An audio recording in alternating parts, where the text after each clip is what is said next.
नाशिकमध्ये कोयता बाळगणारा तडीपार आरोपी आडगाव पोलिसांकडून जेरबंद.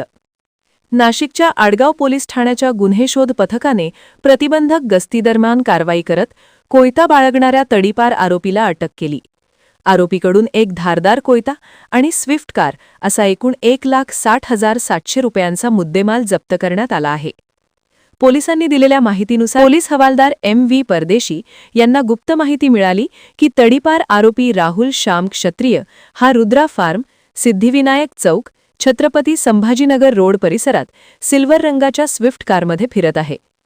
वरिष्ठ पोलीस निरीक्षक उमेश पाटील यांच्या मार्गदर्शनाखाली पथकाने सापळा रचून संबंधित वाहनाची तपासणी केली.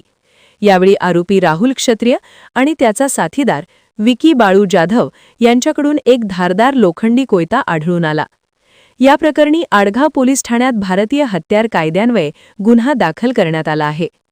कारवाई दरम्यान 1,60,000 रुपये किमतीची स्विफ्ट कार, MH04ED 8298 आणि 700 रुपये किमतीचा 3.9 सेमी लांबीचा धारदार कोयता जप्त करण्यात आला.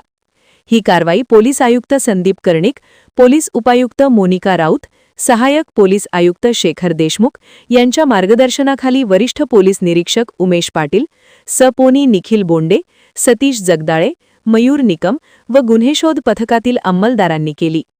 स्टार 1 महाराष्ट्र न्यूजसाठी इरफान पठाण, नाशिक.